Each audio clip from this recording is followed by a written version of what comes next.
नमस्कार। सीधी बात खास मुलाकात में आज हम एक और नए मेहमान से आपको रूबरू कराते हैं।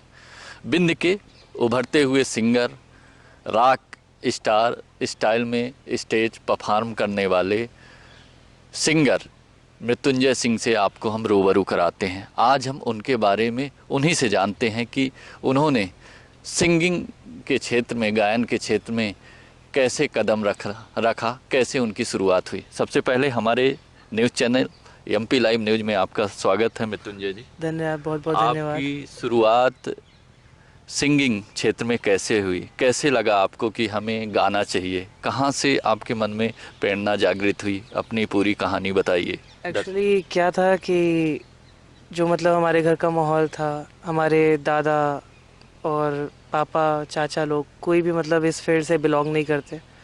और साथ ही साथ मैं भी मतलब बचपन से गाता था। बब्बा लोग बोलते थे कि गाते थे, लेकिन उन्होंने भी कोई ज़्यादा ध्यान नहीं दिया, घर वालों ने।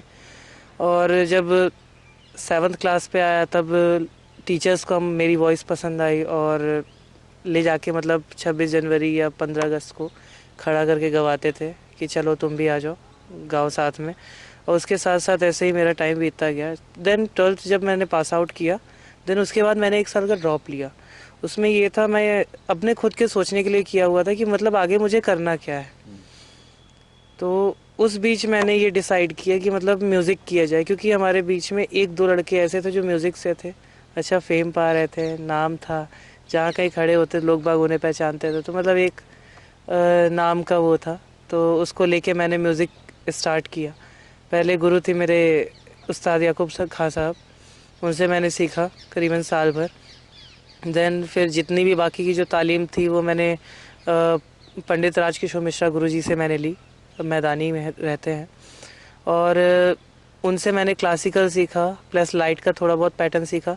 लेकिन जो मैंने रॉक वाले जितने भी पैटर्न सीखे तो वो मैंने कहीं यूट्यूब से, कहीं किसी से, मतलब ऐसे करके मैंने सीखा, इधर उधर से करके। बस ऐसे ही करके अब आज कर रहा हूँ और बहुत अच्छा लगता है।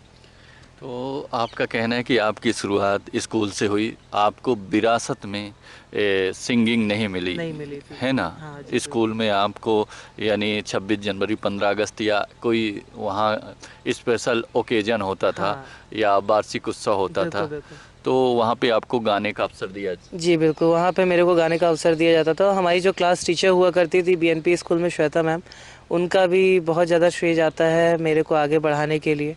क्योंकि जब भी अगर कोई ऐसा फंक्शन होता और उसमें जब ग्रुप सॉन्ग हुआ करता था तो उन्होंने खुद आके लेके जाते थे, मृत्युंजय तू भी चल चल, तेरे को भी गाना है। तो मतलब मैं बहुत बहुत धन्यवाद देना चाहूँगा उन सभी टीचर्स को जिन्होंने मुझे इस चीज़ के लिए थोड़ा सा प्रेरित किया। लेकिन जैसे स्कूल में आप गाते थे, कोई इवेंट होता था, आपको अवसर दिया जाता था और आप गाते भी थे और अच्छा करते थे, आपको कब ऐसा लगा कि मुझे अब एक अच्छा गुरु ढूंढना है और गुरु से तालीम लेकर और बेहतर करना है इस फील्ड में? एक्चुअली क्या था कि जब मेरे चाचा की जब शादी हुई, प्रतिभा सिंह बघेल जी जो है वो मेरी चाची लगी रिश्ते में। तो जब वो आई, उनको सुनता था, बहुत अच्छा लगता था कि कितना अच्छा गाती हैं और लोग बाग कितना मतलब पसंद करते हैं उनकी वॉइस को, उनके वोकल्स को। तो मेरी भी उसके ज़रिए ही चाह बढ़ी कि नहीं, अब म्यूज़िक में ही मेरे को कुछ करना है और मतलब इसी में ही मुझे आगे चल के एक मुकाम पाना है। आपका मानना ये है कि आपके जो रिलेटिव हैं, जो चाची लगती हैं रिश्ते में, वो बहुत बड़ी सिंगर हैं, प्रतिभा सिंह बघेल, तो उनके नेम फेम को देखकर आपको भी जिज्ञासा हुई या आपके अंदर मन में आकांक्षा हुई कि मुझे भी इस तरह का नेम फेम चाहिए बनाना है, इसलिए आपने उनसे और प्रेरित हुए, आपका कहना ये? जी बिल्कुल, मैं सबसे ज़्यादा उनसे ही प्रेरित हुआ और शुरू से मैंने अरिजीत दादा को और इसके अलावा के जी लोगों को मैंने बहुत सुना। और राहत जी लोग तो आइडल ही थे, राहत जी और जीत सिंह जी, तो ये तो आइडल ही थे मेरे। तो मैंने जब सॉन्ग की जब स्टार्टिंग की तो उसमें ये था कि मतलब मैंने क्लासिकल बेसिक पहले मैंने सीखा याकूब खां साहब से। देन फिर राजकिशोर मिश्रा गुरुजी से मैंने पूरा सही मायने पे मतलब क्लासिकल की भी तालीम ली, जो स्टार्टअप था क्लासिकल का। वो तालीम लेने के बाद फिर मैंने अरिजीत सिंह जी की भी मतलब कुछ जो टिप्स होते हैं, तो वो सारी चीज़ें मैंने नोटिस की। देन उनको मैंने अपने ऊपर इम्प्रूव करने की कोशिश की कि मतलब वो चीज़ मैं अपने अंदर लेके आऊँ। ऐसे करते करते मतलब आज मैं इस जोनल में गाने लग गया हूँ कि फिल्मी बॉलीवुड वेस्टर्न जिसको कहा जाता है, इंडी पॉप, तो वो पैटर्न मेरे पास है। लेकिन हमने देखा है कि जो इंडी पॉप कहते हैं, वेस्टर्न जी स्टाइल में आप गाते हो, इस तरह के सिंगर हमारे बिंद में या आप कहें कि बिंद क्षेत्र में कम ही सिंगर हैं, गिने चुने सिंगर हैं। जी बिल्कुल। पहले ऐसे आप सिंगर होंगे जो आप इतना अच्छा कर पा रहे। नहीं, ऐसा नहीं बोलूँगा, क्योंकि एक्चुअली यहाँ पे मुकुल दीदी भी हैं, मुकुल सोनी जी। वेस्टर्न और हाँ, वेस्टर्न उनका बहुत अच्छा है, वेस्टर्न लाइट दोनों बहुत अच्छा है, गज़ल भी बहुत प्यारा गाती हैं और सेमी क्लासिकल भी अच्छा है। और प्रतिभा चाची हैं, उनको तो आजकल सभी जानते हैं कि गज़ल तो गज़ल, लेकिन अगर देखा जाए तो क्लासिकल और भी चीज़ें जो हैं बहुत ही प्यारा है उनका गला भी, और उतना ही सुरीली उतना ही प्यारा गाती हैं। और ऐसे ही सावन भैया है जो कि क्लासिकल में अच्छा खासा करते हैं। और साथ ही साथ हम अपने यहाँ थे एक निपेन सिंह बघेल, अब इस टाइम पे पुलिस विभाग में है, तो वो उनका भी वेस्टर्न बहुत अच्छा था। जी। जी, तो मैं इकलौता नहीं हूँ, मतलब और भी लोग हैं। तो कुछ लोग जो जिनकी एक पकड़ होती है, कमांड होती है, गायन के क्षेत्र में ज़्यादा मुझे टेक्निकल ज्ञान नहीं है कि उसको क्या बोलते हैं, एक जोन होता है। तो आपका फोकस किस जोन में है? वेस्टर्न में, इंडी पॉप में है, या लाइट में है, या क्लासिकल में है? अब देखिए, क्लासिकल और सेमी क्लासिकल और लाइट, मतलब सेमी क्लासिकल को ही लाइट पैटर्न भी कहा जाता है। सेमी क्लासिकल में ठुमरी वगैरह आ गई जो कि चाची गाती है रहती हैं, याद पिया किया है वगैरह। और क्लासिकल में प्योर एक राग पे आधारित, मतलब एक बंदिश होती है, उसमें आलाप, तान, तराने, ये सारी चीज़ें होती हैं। और जो मैं पैटर्न जो कर रहा हूँ, ये वेस्टर्न प्लस इंडियन म्यूज़िक, मतलब इंडियन लाइट म्यूज़िक, दोनों का मिक्सचर है। तो मतलब मुझे यही मतलब इम्प्रूवमेंट करना है मेरे को, कि मतलब जो बॉलीवुड जो सॉन्ग्स दे रहा है, जो हम लोग सुन रहे हैं, तो कहीं ना कहीं ये भी क्लासिकल सीखे हुए लोग ही गा रहे हैं। तो बस इसीलिए मैंने क्लासिकल सीखा, देन इम्प्रूव करूँगा, क्लासिकल भी इम्प्रूव करूँगा, लेकिन इसको मैं ज़्यादा फोकस करके चल रहा हूँ। तो अभी तक आपने रीवा में रहकर ही तालीम ली कि रीवा से बाहर भी जाके आपने कुछ सीखा? एक्चुअली मैं रीवा में रहकर ही मैंने सारी तालीम ली राजकिशोर गुरुजी से। और इसके बाद सतना पे मैं गया था, विनोद गुरुजी से भी मैंने कुछ महीनों तालीम ली। देन हरियाणा गया हुआ था, तो हरियाणा पे भी मैंने कुछ दिन निधि बत्रा नारंग मैम के पास मैंने कुछ सूफ़ी सॉन्ग्स की तालीम ली, सूफ़ी सॉन्ग जिनको कहते हैं, कुछ कव्वाली पैटर्न वगैरह। देन उसके बाद फिर यहीं रीवा में।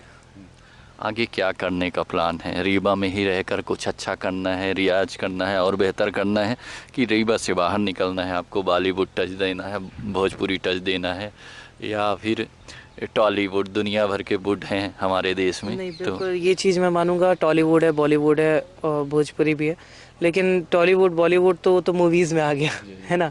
लेकिन गाने में क्या होता है कि मतलब हर जगह की अपनी एक टच होता है, टेक्सचर होता है।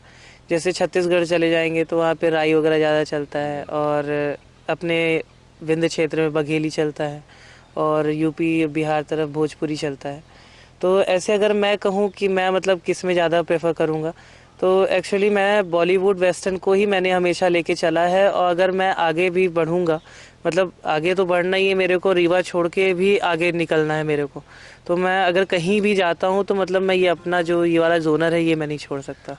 रही बात, जैसे आपने बोला कि वेस्टर्न को लेके चलना है और वो आपका बेस जोन है ना, और उसी में ही आगे कुछ करना है। बिल्कुल। लेकिन बघेली को लेकर कई लोग हैं, कई सिंगर हैं जो काफ़ी संजीदगी से ले रहे हैं, उसको प्रमोट कर रहे हैं। तो बघेली में भी कुछ करने का प्लान है? एक्चुअली बघेली में करने का कर सकता है इंसान, लेकिन मतलब जैसा मेरा वोकल टेक्सचर है, जैसा मतलब मेरे गले का धर्म है, तो बघेली का मतलब एक अलग टोनल ही होता है ना। तो वो चीज़ अभी मतलब मेरे अंदर वो चीज़ें नहीं हैं, वो चीज़ें तो मैं मतलब ज़बरदस्ती अच्छी सुंदर चीज़ को मैं बिगाड़ना नहीं चाहूँगा अपने से, क्योंकि संगीत अपनी जगह पे एक बहुत बड़ी चीज़ है।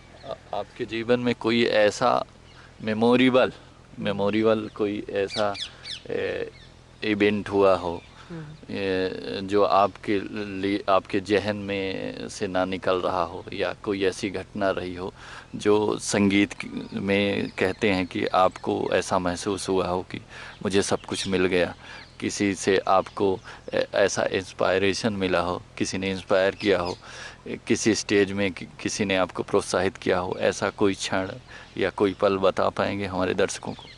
बिल्कुल। एक्चुअली क्या है, हमारे एक बड़े भैया है पंकज पांडे जी, बहुत ही प्यारा गाते हैं। मतलब कुछ लोग तो यहाँ पे कहते हैं सोनू निगम जी की कॉपी भी हैं। तो उन्होंने मेरे को बहुत ज़्यादा प्रेरित किया इस चीज़ को लेके। पहले मैं बहुत दबी आवाज़ में गाता था, तो उसमें भी मतलब उन्होंने बहुत सारी चीज़ें मेरी इम्प्रूव करवाई कि भाई ऐसे गाओ ऐसे गाओ। मतलब छोटा भाई मान के हमेशा हर चीज़ में मेरे लिए साथ दिए। और इसी के साथ साथ मतलब पंडित राजकिशोर गुरु जी, उनसे जब मैंने तालीम लेना शुरू किया तो उन्होंने मेरे को मतलब कई सारे टेक्निक सिखाए, कई सारी चीज़ें बताई। प्लस इसके लिए मतलब मैं क्या कर सकता हूँ आगे चल के, मैं कैसे इसमें इम्प्रूव हो सकता हूँ, वो सारी चीज़ें भी उन्होंने सिखाई। सबसे बड़ा, जैसे कोई भी सिंगर हो, कोई भी डांसर हो या कोई भी एक्टर हो, फैमिली का बहुत बड़ा रोल होता है, परिवार का, फैमिली बैकग्राउंड का, फिर पेरेंट्स आपको कितना सपोर्ट करते हैं, है ना? तो आपके जीवन में फैमिली का कितना अहम रोल रहा उन? एक्चुअली क्या था कि मेरे शुरू में जब मैंने ये डिसीज़न लिया 12th के बाद कि मेरे को म्यूज़िक करना है, तो उस वक्त क्या हुआ कि मेरे मम्मा पापा जो थे तो उन्होंने सीधे साफ मना कर दिया कि ये सब क्या कर रहे हो, अपना पढ़ो लिखो, ये करो वो करो। अब क्या था कि घर में अभी तक ऐसा कोई माहौल था नहीं, मेरे दादा के ज़माने से कोई नहीं गाता आ रहा है जहाँ तक मैं जानता हूँ। तो अचानक से ये चीज़ें सुने तो उनको भी लगा कि ये कहाँ जा रहा है, पढ़ लिख लेगा, कुछ कमाएगा धमाएगा। लेकिन मेरा हमेशा शुरू से इसी में मन था। जब मैंने डिसीज़न ले लिया तो हालांकि मैं थोड़ा सा ज़िद्दी भी था कि डिसीज़न जो ले लेता था वो मैं हमेशा लेके ही रखता था। तो इस चीज़ को लेके मम्मा पापा ने मना किया, मेरे दादाजी ने सपोर्ट किया। पहले शुरू में मना किया लेकिन फिर सपोर्ट कर दिया उन्होंने कि तुम करो, लेकिन जब करना तो ईमानदारी से करना। मैंने जब किया तो साल भर तो लग रहा था कि मतलब हो पाएगा कि नहीं हो पाएगा, मम्मा पापा को कुछ समझ में भी नहीं आ रहा था। लेकिन मैंने जारी रखा और इसी के साथ साथ मैंने टीआरएस में बीए म्यूज़िक से एडमिशन ले लिया। एडमिशन लेने के बाद जब मैं सेकेंड ईयर पे पहुंचा, मेरे 1.5 साल जब बीत गए, तब तक मैंने पंडित राजकिशोर मिश्रा गुरु जी से मैं सीखना स्टार्ट कर दिया था। तो उस बीच क्या हुआ कि मुझे एक फ़र्स्ट प्रोग्राम मिला, वहाँ पे गया। वहाँ पे मैंने जब प्रोग्राम करके मैं जब लौटा हूँ तो उस बीच मेरा मतलब मेरे मामा लोग भी आए हुए थे और कुछ परिवार वाले भी थे। तो उन्होंने मम्मी को जब कॉल करके कहा कि आपका लड़का तो बहुत अच्छा गाता है, ऐसा वैसा, तब फिर वहाँ से फिर मम्मी पापा ने सपोर्ट करना शुरू किया। और आज उनको भी प्राउड है कि मतलब कहीं भी खड़े होते हैं तो कम से कम लोग बाग ये कहते हैं कि हाँ ये मृत्युंजय के मम्मी पापा हैं जी। तो शुरू में आपका कहना है कि घर वाले सपोर्ट नहीं कर रहे थे, आप कह रहे थे कि आप पढ़ाई में कुछ अच्छा करो, है ना, इंजीनियर डॉक्टर बनो, और कुछ ये क्या कर रहे हो। लेकिन जब आप अच्छा करने लगे और धीरे धीरे उनको इनपुट मिलने लगे कि अच्छा कर रहे हैं, तो फिर प्रमोट करने लगे। आपका कोई पसंदीदा गाना हमारे दर्शकों को सुनाइए जो आप अक्सर गाते हो, गुनगुनाते हो। एक बार हमारे दर्शकों को आप दिखाइए कि किस तरह से आप गाते हो, वो भी देखें। अब एक्चुअली क्या है कि मैं कुछ उतना वो तो नहीं करता, लेकिन एक सॉन्ग गाऊंगा।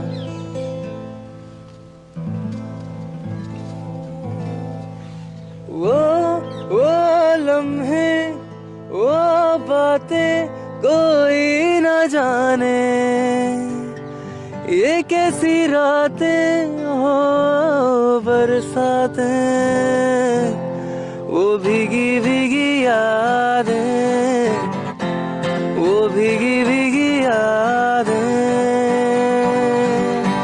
वो लम्हे, वो बातें कोई न जाने,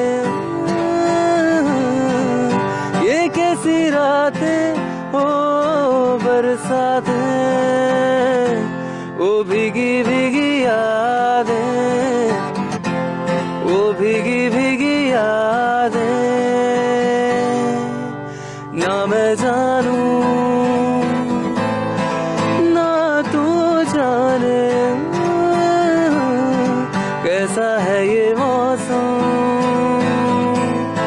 कोई न जाने कहाँ से के धूप संग लाई, जुदा हो गए हम, बना हो गए हम। वो लम्हे, वो बातें कोई न जाने, ये कैसी रातें हो बरसातें, वो भीगी भीगी यादें, वो भीगी भीगी यादें। बहुत अच्छा लगा। हमारी बात अभी बिंद के उभरते हुए सिंगर मृत्युंजय सिंह जी से बात हुई, जो गायन के क्षेत्र में बहुत अच्छा कर रहे हैं और उनकी जो बेस जोन है क्लासिकल, और साथ में वो बेस जोन क्लासिकल है आपकी कि जी बिल्कुल क्लासिकल है। क्लासिकल है, और वेस्टर्न और इंडी पॉप में बहुत अच्छा कर रहे हैं। और जिस तरह से उनका स्वभाव है, जिस तरह से वो पूरी तरह से म्यूजिक के प्रति समर्पित हैं, और उनकी कोशिश लगातार ये है कि और बेहतर करे और गुरुओं के सानिध्य में आए, और लगातार वो प्रयास करते रहते हैं कि हम अधिक से अधिक रियाज करें, और जितना बेहतर कर पाए वो कम है। आगे भी हम ऐसे ही कलाकार जो बिंद के हैं, उभरते हुए कलाकार हैं, वो हम एमपी लाइव न्यूज़ के माध्यम से आपको लगातार रूबरू कराते रहेंगे और आपके समक्ष लाते रहेंगे। धन्यवाद।